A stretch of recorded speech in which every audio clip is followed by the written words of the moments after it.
si Micaela Lapez, tagapagsulat ng balita sa American Mission dito. Galing sa Mambahan National High School. Ang aking tanong ay para kay Mr. Victoriano G. Kapagman. So, ano ang mga hakbang na ginagawa upang bigyan ng mas malalim na pagsasanay ang mga campus journalist sa pamilya?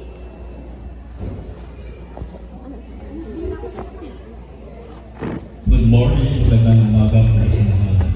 Kung ako po ay tatanungin kung ano-ano ang mga hakbang. Unang-una, ang Division of Comedian ay nagkakaroon ng mga pagsasanay at training katulad ng ginawa natin kahapon.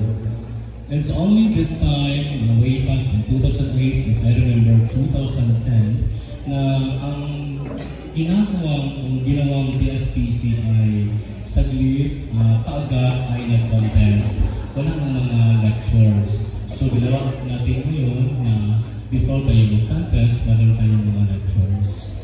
Ikalawa, ina-organisa natin ang lahat ng mga SPAs, School Paper Advisors, upang ang mga campus journalists, na tayo yaon ay mabigyan nila ng guidance at direction kung paano kayo magsulat.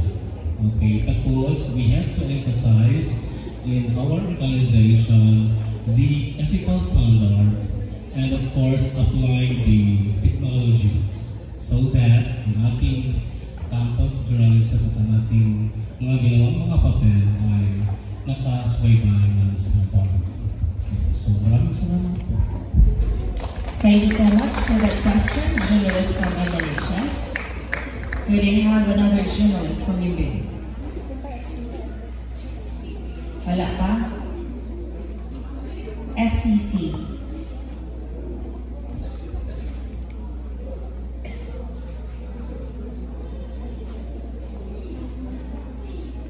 Huh?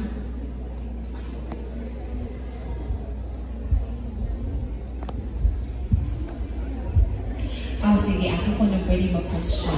My question is for Sir Michael Apo. Okay. If you have known Sir Michael is the manager and the news anchor for FMR. So, in the aspect of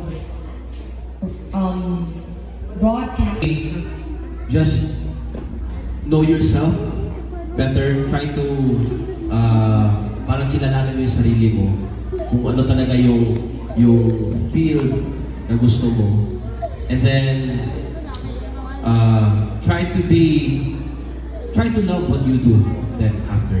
So if you're able to decide na ito talaga gusto ko, say for example for journalism, then love what you do and then just focus on it, and then okay, let's give them a big round of applause. You will stay because you will have a talk with Sir Manny for the instructions of your event. Thank you so much to our guests.